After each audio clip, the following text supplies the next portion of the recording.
I'm Duncan McLeod, and this is the TechCentral podcast brought to you today by Dimension Data and Cisco. Now, we're going to be talking about a term that I came across for the very first time earlier this week, and that is something called Sassy. I'm told it's by our guest today that it's pronounced Sassy. It's spelled S-A-S-E, and we're going to be getting into some detail about exactly what that is and why it's the latest buzz in the world of information security. And to do that, I'm very pleased to welcome to the podcast now Brynmor Campos and Greg Griessel. And Brynmor is Senior Solutions Architect at Dimension Data, and Greg is Consulting Systems Engineer Security Solutions at Cisco. Welcome, gents. Thanks for taking the time to talk to TechCentral today. Thank you. Thank you, Duncan. Now, Dimension Data and Cisco have had a very long-standing relationship going back decades. I think it dates all the way back to the late 1980s, if I'm not mistaken. Maybe take us through the nature of the partnership between Dimension Data and Cisco as it stands today. In other words, how do Dimension Data and Cisco work together to go to market? That's a bit of a difficult question because, as Greg was mentioning a little bit earlier off camera, is that Cisco have got quite a diverse portfolio that span many domains beyond that of security, which is where I specialize in. Mm-hmm. They've got networking equipment, wireless equipment, and then many other collaboration equipment and tools and services that they offer, which naturally, as an organization like Dimension Data being an integrator, we subscribe to the full portfolio. So the relationship, if anything, can be defined as strategic, and some very, very good collaborative projects have been done over the years for many organizations to meet their challenges and solve their problems. Coming down to security, I would echo the sentiment that the relationship still remains to be very strategic and tactical, because Cisco's security portfolio is very mature and very robust, specifically for the big enterprise organizations which we predominantly deal in. So, maybe that was a little bit of an unfair question to throw at you there, Bryn, since you specialize in the security space. But let's keep it fairly narrow and tight in the discussion. But Greg, let me bring you in here. Similar sort of question, maybe just looking specifically at the security space. What's the relationship like with Dimension Data? What's your you deal with them on a day-to-day basis, I imagine. Maybe just take us through the status of or the nature of that relationship currently. Sure, 100%. So Cisco and Dimension Data have had a relationship for many, many years. Cisco itself, our go-to market strategy is not really to sell direct to the end customer. As a vendor of the manufacturer and maker of these products, including security or whatever else may be in Cisco's portfolio, we ultimately are there to help our go-to-market partners, which are Dimension Data is one of the top go-to-market partners or integrators that we have in that space. So we definitely rely on probably 90% or more of our go-to-market strategy as being through partners. Mm-hmm. And if we look at the top-tier partners, Dimension Data is definitely one of those that we deal with on a daily basis, kind of right throughout the entire portfolio that we have. So very strategic for us, very tightly aligned. We work on a lot of go-to-market strategies jointly and bring solutions to bear jointly as well in that space. So, very strong relationship, very key partner for Cisco. Now, Cisco is known, obviously, worldwide as a giant networking vendor. But maybe take us through in a little bit of detail what it is that Cisco does in the security space. Sure, 100%. So, things have evolved, I guess, in the security space. And as you mentioned, Cisco has always been known for its ability to be kind of the top network vendor out there. Now, we've kind of changed the selling motion of how we saw security. A couple of years ago, if you bought a security solution from Cisco, it was always kind of a bolt-on or kind of this add-on to a network sale. So you'd go out and you'd buy a data center system, or you'd buy a LAN or a WAN or whatever it may be. And on top of that, they would say, I require some security, and Cisco would have a product that would slot in on top of that quite nicely. We were never seen as a pure play security vendor. Mm-hmm. So I'd say about 10 years ago now, our CEO took a strategic hard line on that. And he said, well, listen, we want to ramp up our security skills and make sure that we become one of the top security vendors out there. And we went on a bit of exploration. We saw what did we have internally, and how do we develop internally and obviously grow the product portfolio. We also then went on quite a strategic purchasing cycle. We went out and we had almost a blank check of sales to say, well, who are the top vendors out there that are providing niche security products, and who would fit nicely into the Cisco security portfolio. So we spent quite a bit. We spent about $6 billion, I believe it was, on security acquisitions over the last 4 or 5 years. And we took quite a hard line on what we would buy and what we wouldn't buy. So obviously, there's competition commissions and those type of things. We couldn't really look at direct competitors in the space, but we looked at who would complement what we have. And there's a couple of key criteria. One is, would it fit into the portfolio that we have today? Would it complement that? But not just the products. We also looked at the people. I think that's very important and strategic to Cisco, that the culture of the organization that we acquire will match up with what Cisco does. If it doesn't, you're going to acquire products. The engineers aren't going to be happy. The salespeople aren't going to be happy, and things are just going to fall apart in terms of an acquisition strategy. And I think that's where Cisco's been very successful. We've made, I think it's in the region of, I might be wrong, but I think it's around 300 acquisitions in the history of what we've had with Cisco. Good grief. Not just in security, but through the entire portfolio. And probably about 95% of those have been very successful. And it's because of that strategic approach that we use. So, where we are today is we have a really end-to-end security portfolio. We fulfill the needs of customers that, kind of want the niche plays. I'm Mr. Customer X. I want to buy a firewall. Well, yes, Cisco has a firewall that you can buy. But I think the real power of the Cisco portfolio is not in the individual parts of the solutions that we have. It's really in the architecture and the makeup of that. And we call that the platform. So when we look at selling to customers, we don't really want to go out there and talk about the individual product sets. I rather want to find out, what is your problem? What are you trying to solve? What is that fly you're trying to swat? And then build an architecture around what your existing portfolio looks like and where we can evolve that into, and then use the solutions to come in and bolster that up. If I can maybe just add just 2 cents of what Greg was just saying there, and you made a very key phrase there around platform. And I think that's so important nowadays because there's a concept that's floating around the industry at the moment called secure by design. And the crux of the components are that you do have dedicated security technologies out there, but the reality is that every single piece of equipment that you have now and service and solution that you have, even if it's network based, has got a security component to it to which it can be deployed in a secure manner. So even Cisco's networking portfolio can be deployed in a way that is conducive to enhanced security posturing. And Greg also mentioned something else very important around the architecture, and that is components are becoming more and more or the demand for components to become more and more integrated has increased to unprecedented levels that we've never seen before. So having a partner like Cisco with a broad portfolio of these lovely integrated components allows us to bring the secure by design security approach to any architecture that we build. Great. Yeah, well, 100% maybe. Sorry, there's kind of one additional point to that. And, It's very interesting that you brought that up around saying that tight integration story.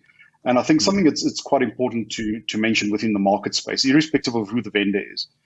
If we look at where customers are in their security journeys, one of the things that they're trying to solve is, doing things like automation, orchestration, doing things in this non-manual approach that we always used to do for networking.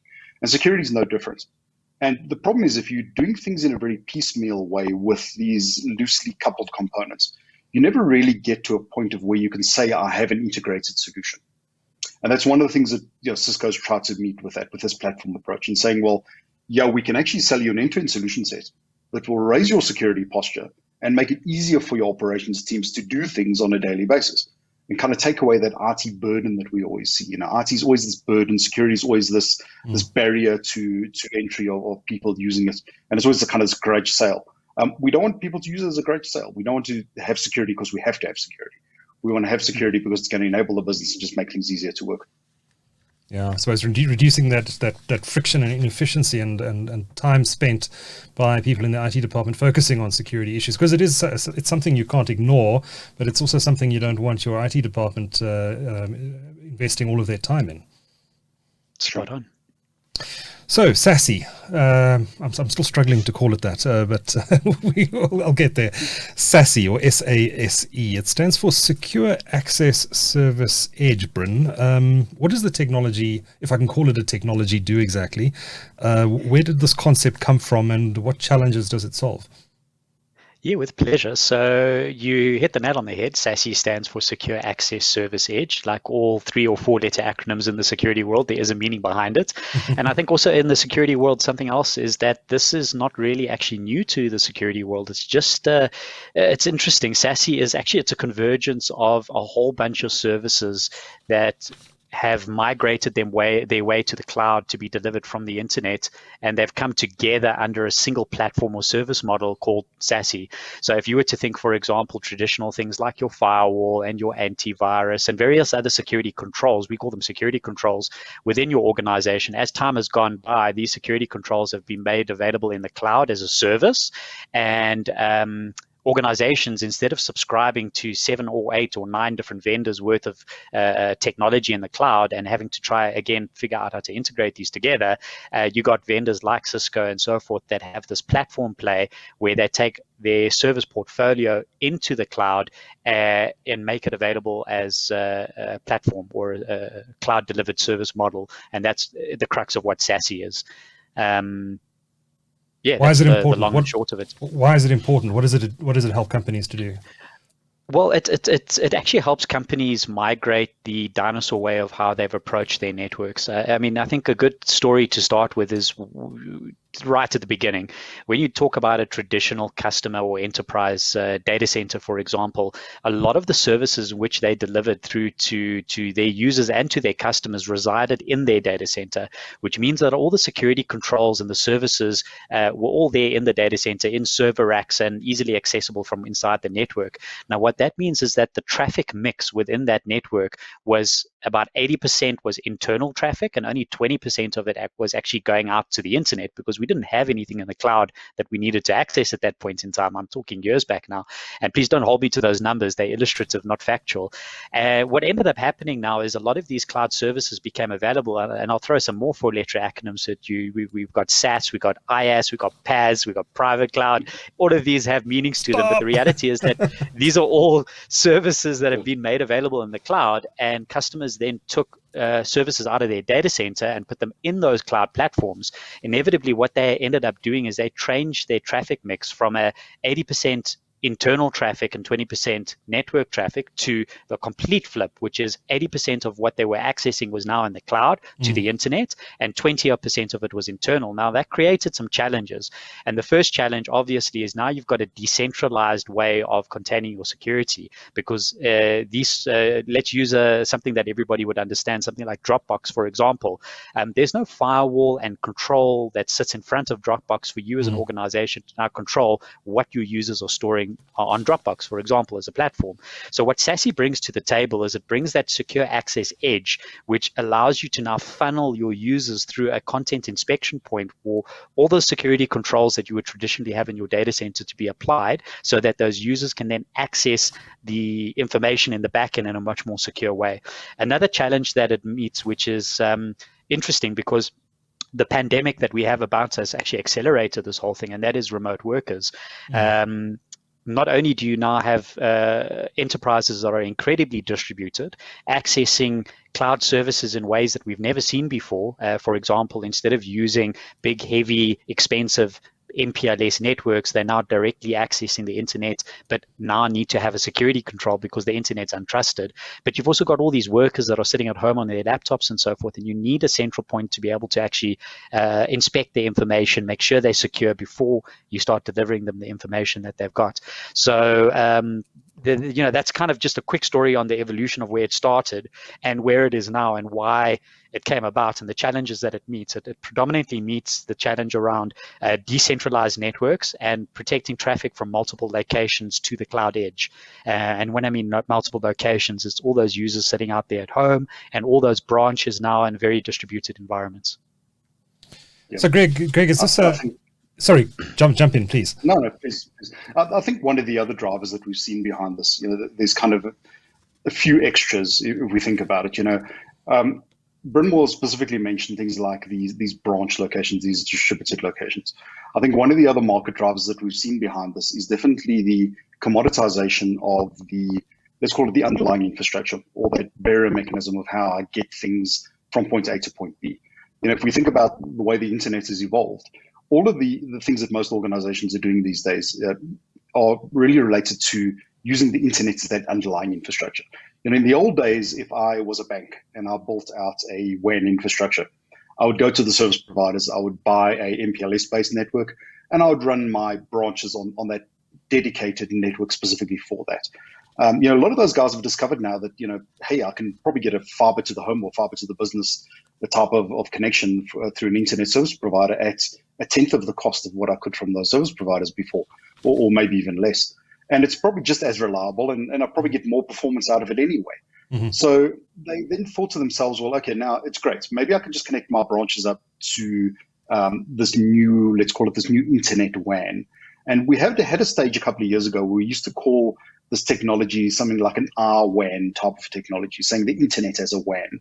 But again, that exactly led to the point of where Brynmor mentioned, how did that change the traffic? Well, your traffic was no longer going from your branches necessarily directly to your head office, and then from your head office breaking out those centralized security controls.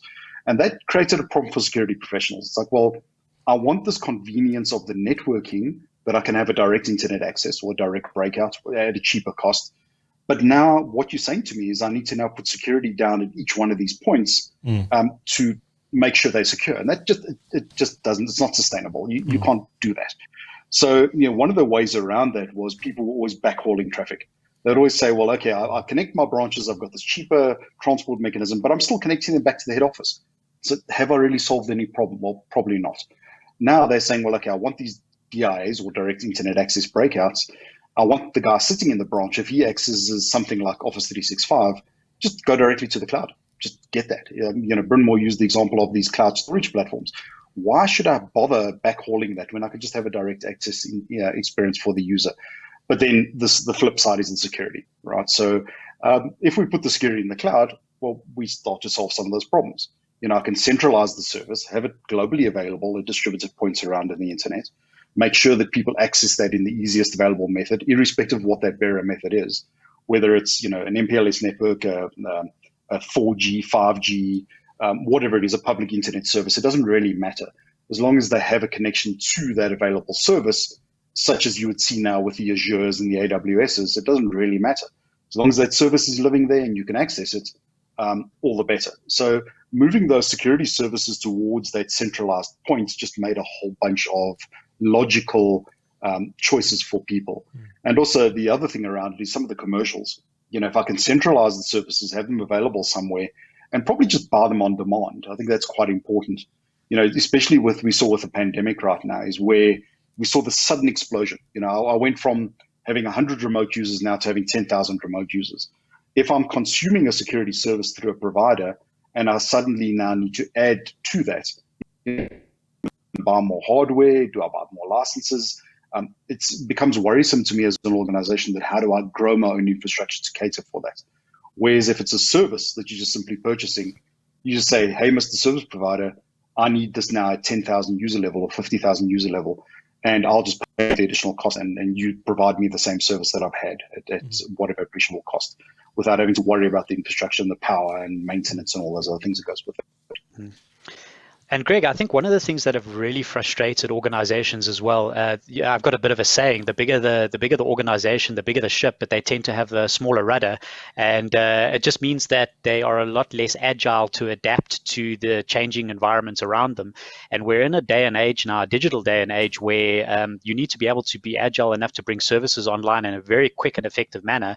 And sometimes that means re-architecting networks and changing the way that you access your information. And traditional old school data center environments weren't giving you those flexibilities because there was a huge capex investment into purchasing equipment that would be aging, or at least needed to age for the minimum between 3 to 5 years. And you needed those new age features, that new age functionality and so forth. And that's just talking the network, let alone security, because there's new threats and risks coming out. And now you need to also keep on top of that. So what Sassy does is it brings you that agility to be able to very easily onboard new services as a consumer, consumer onto the platform and to consume those services so that it's secure and can be brought online very, very quickly. And Greg also touched on another important subject, and that's network performance. Because a lot of these organizations have aged infrastructure, or sometimes have aged infrastructure, these new type of services that organizations are bringing online is demanding more bandwidth, more connectivity, faster connectivity, more reliable connectivity, and so forth. That Sassy was the perfect answer to be able to deliver that in a very cost-effective manner, rather than completely overhauling your performance of your network inside your data centers or even your branches. So, Bryn, where does maybe I'm a bit of a slow learner, but where does the security layer sit in the Sassy model? Well, it's first front and center. So Sassy is a security paradigm. It's a collection of security controls that you subscribe to as an enterprise and consume in order to secure your organization. Like all things security, it's very tightly integrated with networking. So yes, there are some basic rudimentary networking concepts, and software-defined concepts is another kind of acronym for you to play around with. But Sassy is first frontline and center with regards to security. It's the premise of what it does and why it's out in the market at the moment. I saw one article describing Sassy as the future of cloud security. Do you think that's a fair description, Greg? Most certainly. If you look at where Cisco's putting investments in, so there's a couple of strategic areas that we're looking at in terms of security. If you look at kind of maybe the easiest way for me to break it down is to look at, we are the world's largest security vendor. So we see shifts in the market in terms of what people are doing and where they're spending their money. And typically the market demand drives, where we're going to do investments and response, right? Exactly. We want to sell people want. So when we look at that, we kind of look at the strategic view and say, well, okay, where are the investments happening? So number one, investments happening within the cloud-based systems. Now, there's a few different things that we need to look at when we make that statement. People say the cloud, and what do they really mean by the cloud? Well, when we look at this, people want services that they can consume without having that underlying infrastructure cost and all the additional pieces that go with it. So number one is I want security. I don't want to buy security boxes. I just want the security service. I want you to protect me when I go on the internet. I want you to protect my identity. I want you to make sure that I subscribe to certain, let's call it acceptable use type policies in certain organizational realms. But I just want that as a service. Just give it to me. I can phone Amazon tomorrow and buy a server or use my credit card. Why can't I do that for security? That's exactly what people want. So we've seen that. And, one of the big acquisitions that we made in our security space was a cloud-based provider that was called OpenDNS. Now, OpenDNS, at the time when we bought them, they were a DNS. Now, DNS is domain name services. So just to unpack that very quickly for the people that are not in the know, basically, whenever you go onto the internet and you type in google.com into your web browser, your computer is actually doing a translation of that name to address, which uses underlying mechanism to communicate. Now, that translation happens by a service that we call DNS, domain name services. Now, every single device that is communicating with the internet is going to use the DNS as a service to be able to do that. So OpenDNS, at the time that we bought them, they called it a recursive DNS service. So they guys that basically brokerage the exchange of names to addresses. But what they could do by that, because they saw such a large percentage of these translations happening in the cloud, was they built on a security layer on top of that. So they basically said, well, okay, if you're going to be asking me for connect to this website is good or bad. So basically when Cisco saw that as an opportunity to go, hey, this is massive. We don't need to deploy anything out to any endpoints. Every single device is going to be using DNS wherever they go, however they move. We don't care about how they connected to the internet as long as they have an internet connection. And we made that acquisition. It was quite a big one for us. And we owned that. So it's a cloud-based service. At its fundamental layer, it provides this DNS layer of security, which can, inherently block people from going to bad sites like malware and ransomware and all those type of things, just simply by using that name lookup methodology. Now, having that presence then led us to a place of saying, well, how do we evolve this? And that's where we started to look at the rest of the portfolio. We said, okay, what else do people want? Well, they want identity. there's this big concept in security that we call zero trust, where it's around, the old way of doing security was I need to vet you before you get onto my network, and then I kind of implicitly trust you because I know who you are and you're an employee and you belong on this network. The idea with zero trust is saying, well, I don't trust you, I don't trust your device, I don't trust where you're connecting to. I want to verify trust at every single point of that chain, and then continuously verify it and make sure that it's applicable. Because I might trust you now, but you might be malicious in 5 minutes' time, or whatever it may be, right? Yeah. So the zero trust Sassy model, it's about, I give you the security service, but I also make sure that I trust who you are and what device you're coming from. And I also then need to make sure that you connect to me in a secure way. And this is something that Cisco does a little bit differently. And maybe I can just mention it, and Bryn, you can kind of chime in here as we go along. There's many people that will offer you a Sassy service. Let's call it, it's kind of the darling of what people are selling out there in terms of this. Every vendor that you see is going to tell you we have a Sassy approach. And yes, it's something that was coined by Gartner, back a couple of years ago. And Gartner kind of said, well, we've seen this shift in the market. We've seen this change towards what people want and how they're going to consume these security services. And many vendors jumped on that bandwagon. Cisco is one of the only vendors that can bring together kind of the three strategic pillars of what we call it. We are a networking vendor, so we know networking very well, and we can provide you with that underlying networking layer at no issue. Bryn mentioned it in the beginning. We have the network experience, we have the network devices, we have built-in security with those devices. So that one box in terms of the networking layer. We are a very experienced security player. We do the security services. We've been in the industry for a number of years. We do tight integration that we have. The third piece is to say, well, okay, how do I trust you from an identity and an access point of view? And make sure that you are who you say you are, and I trust that device you're connecting from. If you can bring all three of those together, we believe you have this entire Sassy model at an end-to-end space, where some vendors can only provide you with one of those pieces. They might only give you the security piece, or they might only give you the identity piece, right? But bringing it together in a tightly coupled way is very important to what we see in the market space. And that's what we're developing.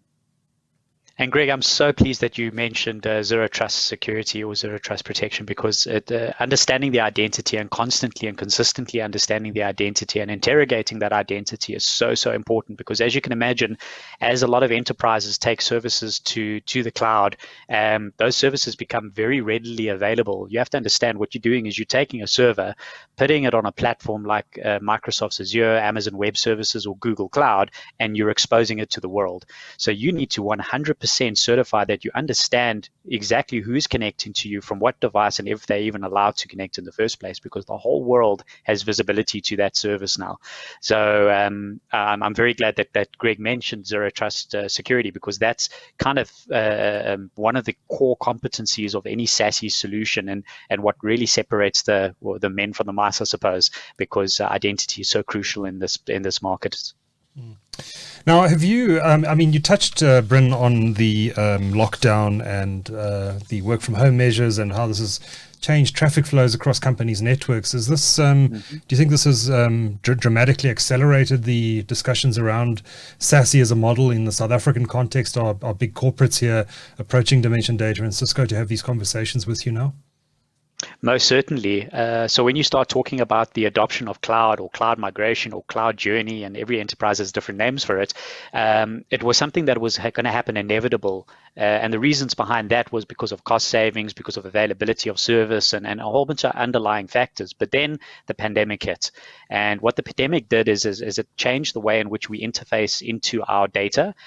Traditionally, we would have a VPN connecting to my data center to which I can deliver the services that was always on the network. But as time went on, it's not a solution that can scale very well, especially if you're a large organizations with 5,000, 10,000 users. The administrative nightmare of managing that becomes quite difficult. So the migration to cloud was then accelerated because it makes those services that you traditionally had available in your data center available on the cloud to everybody, regardless of their location. But obviously the most concerning factor around that was security. Now, how do I provide security for those users to make sure that they're accessing those services in a secure manner? And I think equally important, the pandemic's brought two methodologies to us. The first one was it hit us fast and hard. So organizations had to put in temporary measures very quickly just to get things going. And it was quite quickly realized that those temporary measures weren't good enough and they needed to become a little bit more permanent. The pandemic didn't stick around for those first 21 days. We're a year later now and it's still here. So for a lot of organizations now to say we need to now make these temporary solutions permanent, number one. And the second concept is that this pandemic is here to stay and we need to adapt to it. So not only do we have to have a hybrid approach of remote workers, but also we need to be agile enough to bring those workers back into our environment as well, to welcome them back. And we need an infrastructure that we don't have to flip-flop between cloud and data center and wherever my information is. I need something that can scale regardless of location. Again, that's where Sassy, one of Sassy's strongest points were. So to come back to the fundamental question that you asked is this pandemic has accelerated not only the consumption of Sassy, but cloud in general. Greg, are you seeing a new urgency in discussions, and are you seeing queries coming from particular industries in South Africa? I mean, financial services always takes security very, very seriously. Are there particular industries where you're having these discussions more than in others? Yeah, 100%. So, I mean, you hit the nail on the head there. So financial services is always one of the indicators that we use locally to try and see where the market space is going. They're the guys that tend to adopt things pretty quickly when they have the opportunity. They're the ones that probably have the money to be able to do it as well, obviously, right? So in those spaces, Bryn kind of hit the nail on the head early on when he said that we saw many of these organizations, especially the financial services guys, that were heavily impacted. They had to go from, we had one customer that was kind of floating in the region of 2,000 to 3,000 remote workers on a monthly basis. Yeah. And they suddenly flipped to like 50,000 remote users almost overnight. And they kind of hit some. And it was literally overnight. They kind of hit some of these tactical things where they said, well, okay, we do have a service available where people can work remotely. And then, Bryn mentioned these VPN services. And, I can even use Cisco as an example. We have around 120,000 remote workers or people that potentially could work remotely across the globe. And we saw somewhere in the region of between, probably peaking at about 20,000 remote users on a monthly basis for a normal work type of an experience pre-pandemic. As soon as the pandemic hit, we had to suddenly switch on that service for 120,000 users. Now, how do you scale that? People didn't have products in place. So we saw a massive upshift in the market of people making these purchases of, hey, I need more VPN concentrators, I need more licenses. All of a sudden, they realized the bandwidth they had to their organization was not enough. People sitting on a home internet connection that's probably faster than the bandwidth you have for the entire organization in one user. So we saw many of these tactical approaches, like, hey, I need it now, and we need to upgrade, and we need to go where we can.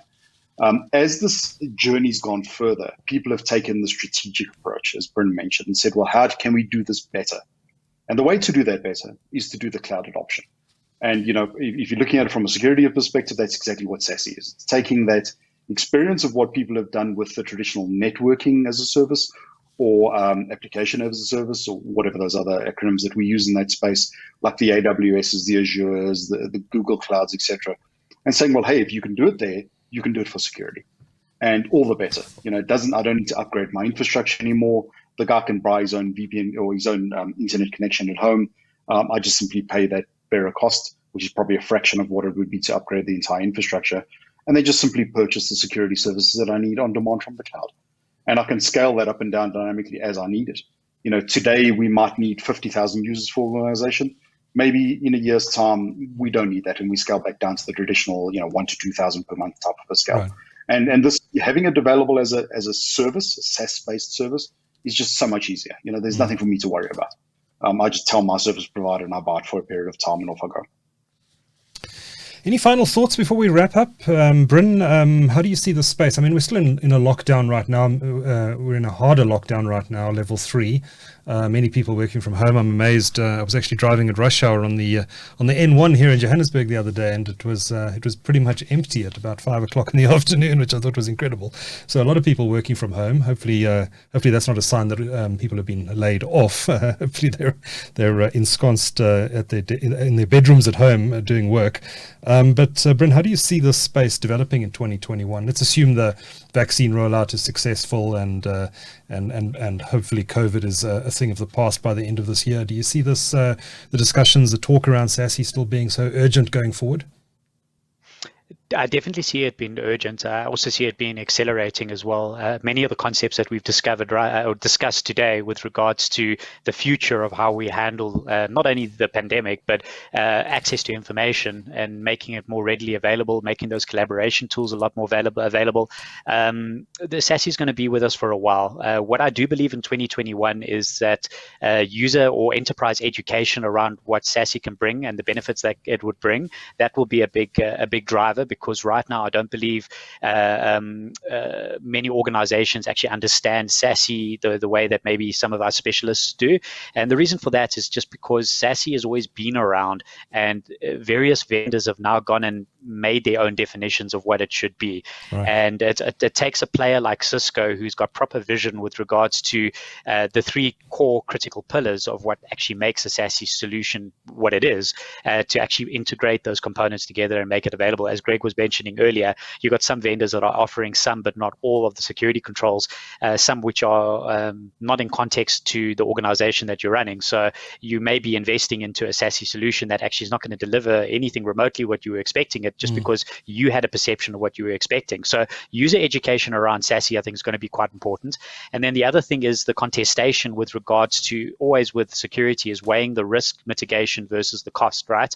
So there's always a risk with everything that you do, and the Sassy by itself has got its own risks with regards to where your data is residing, who's cleaning it, who's controlling it, who's owning it, who manages it, etc., versus the cost overlay of how much this has cost me. And then the benefit outcome as well. If you have a look at the overarching story on what does this actually bring to my organization, and as time goes on and security maturity improves, as well as the education around Sassy, I see it being a discussion point that will get stronger as time goes on.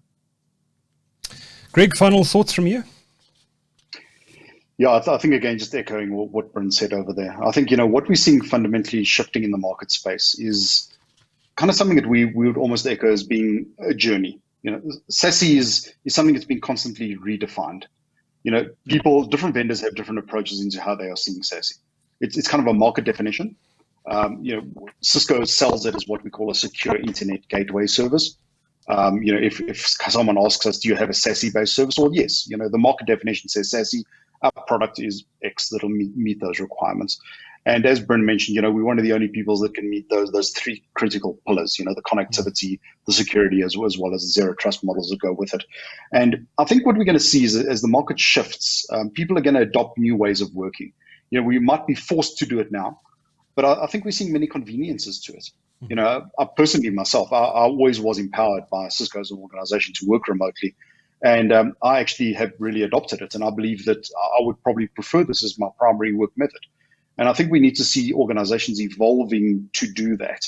And once they evolve to do that, then we're going to see the shift in the market space of how they'll adopt things like Sassy going forward. Because it just makes logical sense. Buy it as a service, consume it when you require it.